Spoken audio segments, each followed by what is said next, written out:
Chapter number 2 11 science Allen module. Last हमने क्या complete किया था?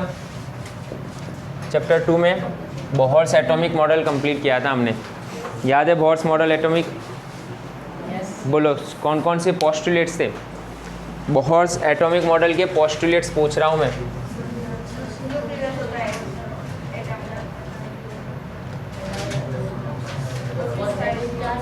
पोस्टुलेट्स फर्स्ट 3 पोस्टुलेट्स खास याद रखना। इलेक्ट्रॉन्स सर्कुलर पाथ पर रिवॉल्व कर रहा है ना? इलेक्ट्रॉन सर्कुलर पाथ पर रिवॉल्व करता है। दूसरा, जो ऑर्बिट में रिवॉल्व करता है वो कैसा होता है? एकदम स्टेशनरी ऑर्बिट, उसकी एनर्जी कांस्टेंट रहेगी। नेक्स्ट, कहाँ पर रिवॉल्व करेगा? क्या कहीं पर भी रिवॉल्व कर सकता है? नहीं। तो एंगुलर मोमेंटम कितना होना चाहिए? mvr nh/2π के बराबर, जहाँ पर n की वैल्यू क्या होगी? पॉजिटिव इंटीजर होगी 1 2 3। तो एंगुलर मोमेंटम कितना है? mvr nh/2π। तो इलेक्ट्रॉन्स वहाँ ही पाए जाते हैं। एक और था, इलेक्ट्रॉन अगर एक ऑर्बिट से दूसरे ऑर्बिट में जंप करेगा तो उसकी एनर्जी चेंज होगी, मतलब वो एनर्जी एब्जॉर्ब कर सकता है या तो रिलीज़ करेगा। तो एनर्जी एब्जॉर्ब और release delta E higher energy minus E lower, ये फॉर्मूला से हम फाइंड कर सकते थे। तो इलेक्ट्रॉन एक ऑर्बिट से जब दूसरे ऑर्बिट में जंप करता है तो क्या होता है? एनर्जी उस वक्त रिलीज़ हो सकती है या तो एब्जॉर्ब हो सकती है। तो ये चीज़ें हमने पढ़ी थी। एक और स्टेटमेंट याद करो, न्यूक्लियस ये फर्स्ट ऑर्बिट है, ये सेकंड ऑर्बिट है। तो फर्स्ट ऑर्बिट में जो इलेक्ट्रॉन है उसकी एनर्जी कैसी बोलो? और जो फ्री इलेक्ट्रॉन होता है, फ्री इलेक्ट्रॉन मतलब कौन? जहाँ पर न्यूक्लियस का कोई अट्रैक्शन नहीं है। फ्री इलेक्ट्रॉन मतलब जो इलेक्ट्रॉन्स के ऊपर न्यूक्लियस से कोई अट्रैक्शन नहीं लग रहा, मतलब ये तो इससे अट्रैक्टेड है, यहाँ पर भी अट्रैक्शन है। लेकिन फ्री इलेक्ट्रॉन्स वो इलेक्ट्रॉन्स है जहाँ पर न्यूक्लियस से कोई अट्रैक्शन नहीं है, और उसकी एनर्जी कितनी होती है? 0। तो ये सबकी एनर्जी कितनी होती है अंदर? माइनस। तो जैसे जैसे अंदर जाएंगे हम एनर्जी कम होगी, तो इनर मोस्ट इलेक्ट्रॉन की एनर्जी सबसे कम होगी। याद रखना, बहुत इंपॉर्टेंट स्टेटमेंट है। तो इनर मोस्ट इलेक्ट्रॉन जो होता है उसकी एनर्जी सबसे कम होगी। तो ये 3 पोस्टुलेट्स बोहर्स के बहुत इंपॉर्टेंट है। फर्स्ट कौन सा था? इलेक्ट्रॉन्स रिवॉल्व करता है सर्कुलर पाथ पर। दूसरा, कहाँ पर रिवॉल्व करेगा? इलेक्ट्रॉन्स कहाँ पर मिलेगा? जहाँ पर एंगुलर मोमेंटम कितना हो? mvr = nh/2π जितना हो। एंड देन जब इलेक्ट्रॉन एक ऑर्बिट से दूसरे ऑर्बिट में जंप करेगा, ट्रांजिस्ट करेगा, तब क्या होता है? एनर्जी रिलीज है, एब्जॉर्ब होती है। और उसे कैसे मेजर करेंगे हम? Delta E E higher minus E lower. Then जो इनर मोस्ट इलेक्ट्रॉन है उसकी एनर्जी मिनिमम, और जो फ्री इलेक्ट्रॉन्स है उसकी एनर्जी मैक्सिमम कितनी होती है? 0 होती है वो। तो ये 4 स्टेटमेंट खास याद रखना। दूसरा, जब इलेक्ट्रॉन एक ही ऑर्बिट में रिवॉल्व कर रहा है स्टेशनरी ऑर्बिट में, तब उसकी एनर्जी कांस्टेंट। ओके, मतलब ये ऑर्बिट में उसकी एनर्जी कांस्टेंट है, ये ऑर्बिट में उसकी एनर्जी कांस्टेंट है। तो ये जो बोहर्स के पोस्टुलेट्स है, तो बोहर्स के एटॉमिक मॉडल की एप्लीकेशन पढ़ेंगे आज। एप्लीकेशन पढ़नी है हमें बोहर्स एटॉमिक मॉडल की। तो बोहर्स के एटॉमिक मॉडल से हम क्या क्या एक्सप्लेन कर सकते हैं? तो सबसे पहले तो रेडियस ऑफ वेरियस शेल या ऑर्बिट। तो यहाँ पर जो KLMN है N1 N2 N3, वो ऑर्बिट की रेडियस कितनी होगी वो बोहर्स के एटॉमिक मॉडल पर से हम कैलकुलेट कर सकते हैं। मान लो as example nucleus, first shell, second shell. तो इसकी रेडियस कितनी होगी फर्स्ट सेल की? n = 1 n = 2। तो इसकी रेडियस कैलकुलेट कर सकते हैं हम। यस, इसकी रेडियस भी कैलकुलेट कर सकते हैं। एक और चीज़, बोहर्स एटॉमिक मॉडल ओनली किसके लिए एप्लीकेबल है? सिंगल इलेक्ट्रॉन स्पीसीज के लिए ही एप्लीकेबल है। मतलब इतने जो भी फॉर्मूला आ रहे हैं ना अब, वो सभी सिर्फ सिंगल इलेक्ट्रॉन स्पीसीज के लिए एप्लीकेबल है। मतलब यहाँ पर अगर लिखूँ मैं, किसके लिए एप्लीकेबल है? Bohr's atomic model only for, जैसे कि hydrogen, then He+, then Li+2। जिसके पास कितने इलेक्ट्रॉन हो? एक ही इलेक्ट्रॉन हो, उसके लिए ही एप्लीकेबल है। तो ये बहुत इंपॉर्टेंट स्टेटमेंट है। Okay, Bohr's atomic model only applicable for single electron species. चलो एप्लीकेशन पर आते हैं। तो क्या कैलकुलेट कर सकते हैं हम? रेडियस कैलकुलेट कर सकते हैं। फॉर्मूला डिराइव नहीं करना, हम फॉर्मूला डायरेक्ट याद रखने वाले हैं। तो फॉर्मूला क्या है रेडियस कैलकुलेट करने के लिए? तो आर एन मतलब नंबर ऑफ सेल, कौन से सेल का रेडियस फाइंड कर रहा है वो, इज इक्वल टू 53 पिकोमीटर में लेंगे एन स्क्वायर बाय जेड, जहाँ पर एन क्या रिप्रेजेंट कर रहा है? नंबर रिप्रेजेंट कर रहा है। जेड क्या रिप्रेजेंट कर रहा है? एटॉमिक नंबर रिप्रेजेंट कर रहा है। तो डायरेक्ट फॉर्मूला याद रखना ओके रेडियस फाइंड करने के लिए। चलो मुझे पिकोमीटर की जगह पर एंगस्ट्रॉन्ग में लिखना है, तो कैसे लिखेंगे? R n is equal to 0.53 picometre मतलब कितना? 10⁻12 होता है। तो 10⁻10 हो गया ये। 10⁻10 मतलब एंगस्ट्रॉन्ग लिख लूँ मैं, तो एन स्क्वायर बाय जेड। तो कोई भी फॉर्मूला दोनों में से याद रख लेना ओके। दोनों वैलिड है, सिर्फ अलग अलग यूनिट में। तो R n is equal to 53 picometre n square by Z. Module में हाँ 0.529 दिया होगा, तो राउंड फिगर हमने 0.53 ले लिया। 0.529 है तो 0.53 भी ले सकते हैं ओके। तो रेडियस कैलकुलेट करने के लिए, विरेश सेल के रेडियस कैलकुलेट करने के लिए अपने पास फॉर्मूला आ गया। चलो अब कैलकुलेट करके देखते हैं यहाँ पर क्या क्या होगी रेडियस। तो एज एग्जांपल मान लो मैं सबसे पहले फॉर हाइड्रोजन के लिए हम कैलकुलेट करते हैं।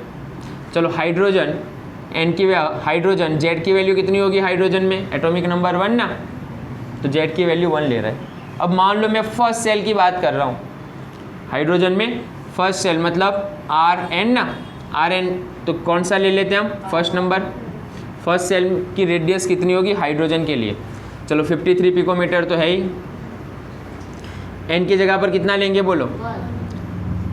स्क्वायर। जेड की जगह पर कितना लेंगे? मतलब रेडियस कितनी हुई फर्स्ट सेल की? 53 पिकोमीटर। समझ रहे हो? तो मतलब ये रेडियस कितना है अगर हाइड्रोजन की बात कर रहा हूँ मैं, तो फर्स्ट सेल की रेडियस कितनी है? 53 पिकोमीटर है। चलो सेकंड सेल की बात कर रहा हूँ मतलब ये, तो R2 53 पिकोमीटर। एन की जगह पर कितना लेंगे हम? सेकंड सेल की बात कर रहा हूँ मैं, 2 स्क्वायर बाय 1 ना, तो कितना हुआ? 53 × 4, तो कितना हो रहा है? 212 पिकोमीटर।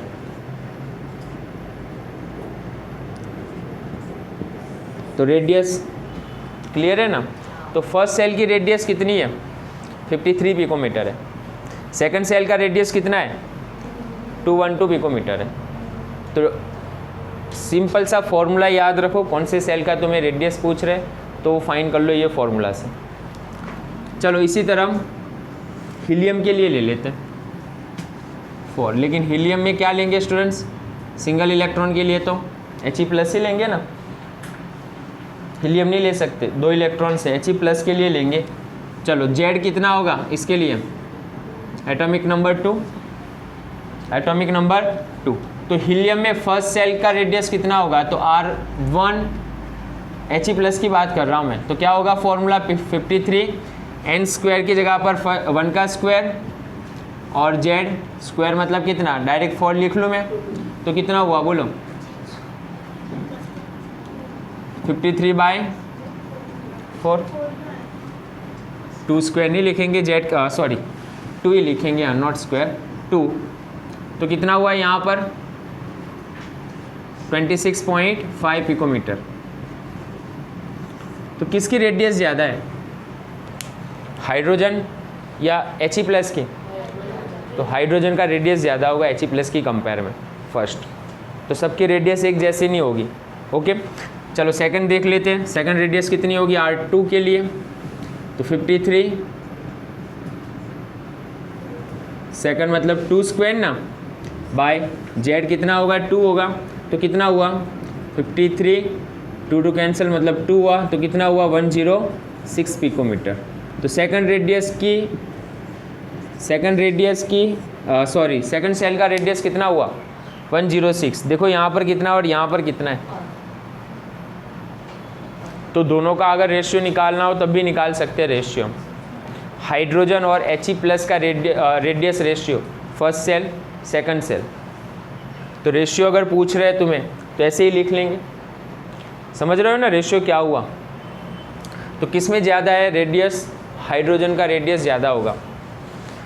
तो फर्स्ट एप्लीकेशन क्या थी, radius of various shell. Formula क्या है अपने पास, Rn is equal to 53 picometre n square by Z. अगर एंगस्ट्रॉन्ग में पूछ रहे तो ये वाला फॉर्मूला भी यूज़ कर सकते हो। तो यहाँ पर पिकोमीटर लेकर हाइड्रोजन के लिए 2 रेडियस कैलकुलेट किए हमने और He+ के लिए 2 रेडियस यहाँ पर कैलकुलेट किया हमने।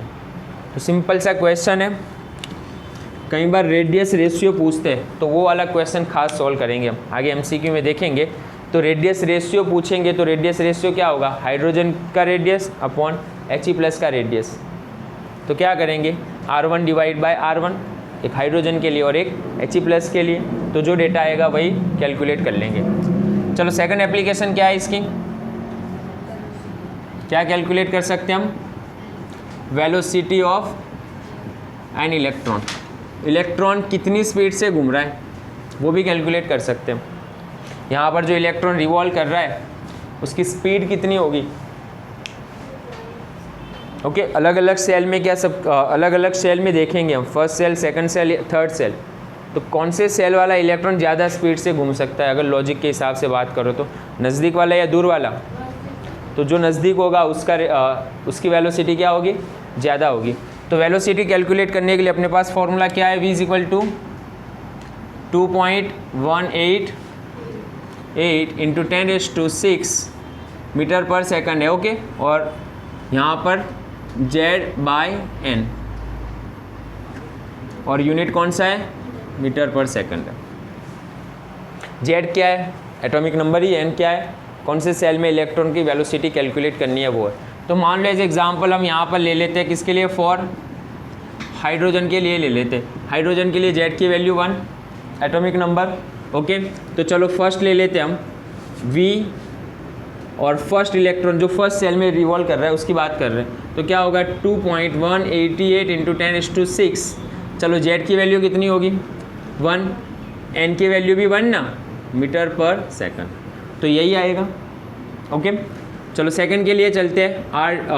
सेकंड सेल जो सेकंड सेल में इलेक्ट्रॉन है उसकी वेलोसिटी चेक कर रहे हैं। तो 2.188 10⁶। Z की वैल्यू कितनी होगी, यहाँ पर भी 1 और डिवाइड क्या होगा 2। अब कंपेयर करो फर्स्ट सेल और सेकंड सेल। तो सेकंड सेल में देखो स्पीड कितनी हो गई, हाफ हो गई ना। तो फर्स्ट सेल में जो इलेक्ट्रॉन जो घूम रहा है उसकी स्पीड ज़्यादा है कंपेयर टू सेकंड, क्योंकि सेकंड सेल में तो देखो हाफ हो गई वैल्यू रिवॉल्यूशन उसका मीटर पर सेकंड में। मतलब थर्ड में जाओगे तो कितना कम होगा बोलो, 3 टाइम्स कम हो जाएगा। चौथे में जाएंगे तो 4 टाइम्स कम हो जाएगा। तो सिंपल सा इस तरह कैलकुलेट कर सकते हैं हम। चलो उसी तरह फॉर He+ के लिए कैलकुलेट करके देख लेते हैं। Z2 ना यहाँ पर हीलियम के लिए, तो चलो V1 कितना होगा यहाँ पर 2.188 10⁶। Z की वैल्यू कितनी है 2/n की वैल्यू 1। तो देखो स्पीड क्या हुई यहाँ पर He+ में और डबल हो गई है ना। तो उसकी स्पीड बहुत ज़्यादा है, मतलब रेडियस कम है तो स्पीड ज़्यादा है।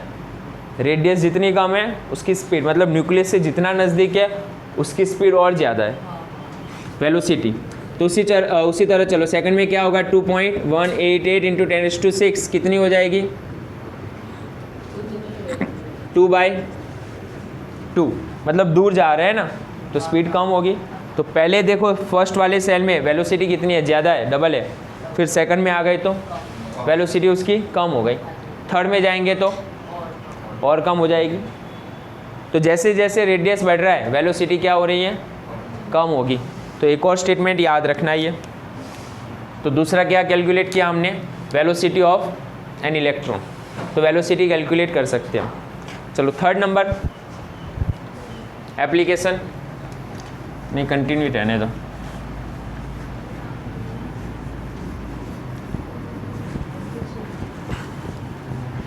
चलो थर्ड नंबर एप्लीकेशन क्या है, क्या कैलकुलेट करेंगे, एनर्जी ऑफ इलेक्ट्रॉन्स। तो क्या कैलकुलेट करना है हमें यहाँ पर, energy of electrons in different cells. अब इलेक्ट्रॉन जो घूम रहा है उसकी एनर्जी भी होगी कुछ। तो पहले एक सिंपल सा स्टेटमेंट तो याद है ना कि न्यूक्लियस के नज़दीक जो है वो इनर मोस्ट सेल में ये इलेक्ट्रॉन की एनर्जी मिनिमम, मतलब जैसे जैसे दूर जाएंगे एनर्जी क्या होगी, इंक्रीज होगी, और जब इलेक्ट्रॉन क्या हो जाएगा, फ्री इलेक्ट्रॉन हो जाएगा, तो उसकी एनर्जी कितनी है, 0। मतलब जो भी सेल में इलेक्ट्रॉन रिवॉल्व कर रहा है उसकी एनर्जी माइनस में होगी, है ना। तो इसकी एनर्जी क्या है, मिनिमम है। फ्री इलेक्ट्रॉन्स की एनर्जी क्या होती है, मैक्सिमम है। ये इलेक्ट्रॉन की एनर्जी मिनिमम, जबकि फ्री इलेक्ट्रॉन्स की एनर्जी मैक्सिमम, और मैक्सिमम में भी कितनी लेंगे हम, 0 लेंगे। इंपॉर्टेंट स्टेटमेंट है, ये भी याद रखना। तो अंदर वाला जो ऑर्बिट है वो लोअर एनर्जी है, जैसे जैसे बाहर जाएंगे एनर्जी लेवल क्या होगा उसका, हाई होता जाएगा। तो अब एनर्जी कितनी है वो कैलकुलेट करनी है हमें, तो वो भी कैलकुलेट कर सकते हैं। यहाँ पर first shell, second shell, third shell में जो इलेक्ट्रॉन रिवॉल्व कर रहा है उसकी एनर्जी कितनी होगी। पॉइंट समझना, जैसे जैसे इलेक्ट्रॉन नज़दीक आ रहा है, न्यूक्लियस से नज़दीक आ रहा है, तो प्लस माइनस में अट्रैक्शन बढ़ेगा। प्लस माइनस में जब अट्रैक्शन बढ़ेगा तो क्या होगा, उसकी एनर्जी कम होती जाएगी। लेकिन जब दूर जाएगा तो उसकी एनर्जी ज़्यादा होगी। तो एनर्जी कैलकुलेट करने के लिए अपने पास फॉर्मूला है, E is equal to En, कौन से सेल में इलेक्ट्रॉन रिवॉल्व कर रहा है वो, minus 13.6 electron volt and Z² by n²। Electron volt के लिए माइनस 13.6 है। एक और है मॉड्यूल के अंदर, देखो En is equal to minus कितना गिवन है, 2.18 इंटू 10⁻18, और यूनिट कौन सा है, जूल, ओके। और Z² बाय n² तो वही रहेगा। तो इलेक्ट्रॉन की अगर एनर्जी हमें कैलकुलेट करनी है तो ये वाले फॉर्मूला यूज़ कर लो। चलो एग्जांपल लेकर देख लेते हैं हम, जैसे कि फॉर हाइड्रोजन, और दूसरा एग्जांपल ले लेते हैं हम किसके लिए, फॉर He+ के लिए ले लेते हैं। चलो हाइड्रोजन में जो फर्स्ट सेल में इलेक्ट्रॉन रिवॉल्व कर रहा है उसकी एनर्जी कितनी, फिर सेकंड सेल में इलेक्ट्रॉन रिवॉल्व कर रहा है उसकी एनर्जी कितनी, वो कैलकुलेट कर लेते हैं। तो चलो फर्स्ट के लिए E1 ले लें, माइनस 13.6 इलेक्ट्रॉन वोल्ट ले रहे हैं हम। जेड की वैल्यू हाइड्रोजन के लिए कितनी होती है, 1, और फर्स्ट सेल में जा रहे हैं तो वो भी 1²। तो कितनी एनर्जी हुई, 13.6 इलेक्ट्रॉन वोल्ट जितनी एनर्जी होगी, समझना, सॉरी माइनस 13.6 इलेक्ट्रॉन वोल्ट जितनी एनर्जी है। चलो सेकंड सेल में चलते हैं, बोलो कितना होगा, माइनस 13.6, जेड की वैल्यू 1 ही होगी, लेकिन डिवाइड में क्या आएगा, बोलो 2²। तो कितना हो गया ये, माइनस 13.6 अपॉन 4, है ना, डिवीज़न में 4 है लेकिन आगे माइनस है, तो किसकी एनर्जी ज़्यादा हुई, तो इसकी एनर्जी ज़्यादा है, समझना। ये माइनस 13.6 है लेकिन ये कितना है, माइनस 13.6 डिवाइड बाई 4 है, तो किसकी एनर्जी ज़्यादा, तो इसकी एनर्जी ज़्यादा होगी, माइनस है आगे, इसीलिए 13.6 अपॉन 4 तो है, नो डाउट तुम्हें कम लगेगा, लेकिन आगे माइनस है, इसलिए इसकी एनर्जी क्या हुई, E1 की कंपेयर में E2 की एनर्जी ज़्यादा है, E3 की एनर्जी उससे भी ज़्यादा होगी। चलो उसी तरह He+ के लिए चले जाओ, E1 कितना होगा, माइनस 13.6, जेड की वैल्यू कितनी होगी, 2 ना, तो 2², n की वैल्यू 1², तो कितना हुआ, माइनस 13.6 इंटू 4 इलेक्ट्रॉन वोल्ट जितनी एनर्जी होगी। चलो E2 के लिए चलते हैं हम, सेकंड सेल में जो इलेक्ट्रॉन रिवॉल्व कर रहा है उसकी एनर्जी कितनी, तो माइनस 13.6, 2² मतलब 4 लिख लो, नीचे सेकंड के लिए 4, तो कैंसिल, मतलब माइनस 13.6 आया ना यहाँ पर, तो कितना आया यहाँ पर, माइनस 13.6 इलेक्ट्रॉन वोल्ट। तो किसकी एनर्जी ज़्यादा हुई, E2 की एनर्जी ज़्यादा है। ये 4 है लेकिन आगे माइनस है, अगेन वापस वही समझना, ओके। तो माइनस 13.6 को 4 से मल्टीप्लाई करो, जो वैल्यू मिल रही है वो, और इसकी वैल्यू कितनी है, माइनस 13.6, तो किसकी एनर्जी ज़्यादा है, E2 की एनर्जी ज़्यादा है, किसकी कंपेयर में, E1 से। तो ये भी समझना, ओके। इसी से रिलेटेड एक और MCQ ले लेते हैं हम, क्वेश्चन समझ लेते हैं, बढ़िया सा क्वेश्चन है। अगर मान लो इलेक्ट्रॉन को एक ऑर्बिट से दूसरे ऑर्बिट में जंप करना है तो उस वक्त क्या होगा, फर्स्ट सेल और सेकंड सेल ले लेते हैं, ये n = 1, n = 2, और एक फ्री इलेक्ट्रॉन ले लेते हैं हम, फ्री इलेक्ट्रॉन की एनर्जी कितनी, 0। हाइड्रोजन के लिए ले रहा हूँ मैं। चलो हाइड्रोजन में जो फर्स्ट सेल है उसकी एनर्जी कितनी, -13.6 इलेक्ट्रॉन वोल्ट ना। हाइड्रोजन में जो फर्स्ट सेल है जहाँ पर इलेक्ट्रॉन रिवॉल्व कर रहा है उसकी एनर्जी कितनी है, -13.6 है। सेकंड सेल में कितनी एनर्जी है, -13.6 को 4 से डिवाइड करो, कितना होगा। तो सेकंड सेल में जो इलेक्ट्रॉन है उसकी एनर्जी -3.4 के आसपास में होगी। यस, -3.4 के आसपास में होगी। डिवाइड बाय 4 करके देख लेना, आ ही जाएगा। तो अब पॉइंट समझना क्या है, अगर फर्स्ट सेल वाले इलेक्ट्रॉन को फ्री कर देना है हमें, है ना, फ्री कर देना है, मतलब इलेक्ट्रॉन यहाँ से क्या होना है, उसे फ्री होना है। तो उस वक्त क्या करेगा वो, यहाँ पर इसकी एनर्जी कम है, यहाँ पर एनर्जी ज़्यादा है, मतलब उसे एनर्जी एब्जॉर्ब करनी पड़ेगी। तो इसे कितनी एनर्जी दे हम, हाइड्रोजन में कितनी एनर्जी दे बोलो हम, +13.6 इलेक्ट्रॉन वोल्ट जितनी अगर एनर्जी दे देना तो ये वाला इलेक्ट्रॉन फ्री हो जाएगा। प्लस अभी एनर्जी कितनी है, -13.6 है। अगर मैं इसे इतनी एनर्जी दे दूँ कि 0 हो जाए उसकी एनर्जी, तो क्या हो जाएगा, वो फ्री इलेक्ट्रॉन हो जाएगा। अगर इसे यहाँ से यहाँ जाना है बोलो तो कितनी एनर्जी देनी पड़ेगी मुझे, अगर इसे N1 से N2 में जाना है तो कितनी एनर्जी देनी पड़ेगी, 10.2। यस, +10.2 इलेक्ट्रॉन वोल्ट जितनी एनर्जी दे दूँ तो क्या होगा, ये इलेक्ट्रॉन यहाँ से जंप करके यहाँ पर चला जाएगा। नहीं समझ में आ रहा है तो कैलकुलेशन के लिए फॉर्मूला है ना, delta E = E higher energy -E lower. मान लो इसे यहाँ पर ले जाना है मुझे, तो हायर एनर्जी कितनी अभी 0 ना, माइनस लोअर एनर्जी कितनी थी, -13.6, बोलो कितनी हो गई, +13.6। इतनी एनर्जी डिफरेंस है ना दोनों के बीच में। मतलब हाइड्रोजन के अंदर फर्स्ट सेल और फ्री इलेक्ट्रॉन दोनों के बीच में एनर्जी डिफरेंस कितना है, +13.6 इलेक्ट्रॉन वोल्ट का डिफरेंस है। तो इतनी एनर्जी अगर इसे मिल जाती है, समझना, तो वो फ्री हो जाएगा। और जो कोई फ्री इलेक्ट्रॉन्स है और मैं उसे कितनी एनर्जी दूँ बोलो, अरे उसमें से कितनी एनर्जी रिमूव कर दें हम, तो इसमें से हम -13.6 इलेक्ट्रॉन वोल्ट एनर्जी एब्जॉर्ब कर ले, अरे सॉरी उसमें से वापस ले ले, तो क्या हो जाएगा, वो फर्स्ट सेल में जंप कर देगा। तो यहाँ पर इलेक्ट्रॉन ट्रांजिस्ट हो सकते हैं, मतलब एक सेल से दूसरे सेल में ट्रांजिस्ट होते हैं। तो ये पॉइंट क्लियर समझना हो कि कैलकुलेशन बेस्ड MCQ भी कर सकते हैं आसानी से कि कितनी एनर्जी चाहिए अगर ये इलेक्ट्रॉन को फ्री करना है। ये इलेक्ट्रॉन को अगर फ्री करना है बोलो तो कितनी एनर्जी देनी पड़ेगी, सेकंड सेल में है और वो इलेक्ट्रॉन को मुझे फ्री कर देना है बोलो, यस। तो अगर इसे मुझे फ्री बना देना है तो इसे +3.4 इलेक्ट्रॉन वोल्ट एनर्जी दूँ तो वो फ्री हो जाएगा। तो अगेन मोस्ट इंपॉर्टेंट क्वेश्चन है यहाँ पर, क्लियर, ओके, स्टॉप कर दे, फोकस हो रहा था।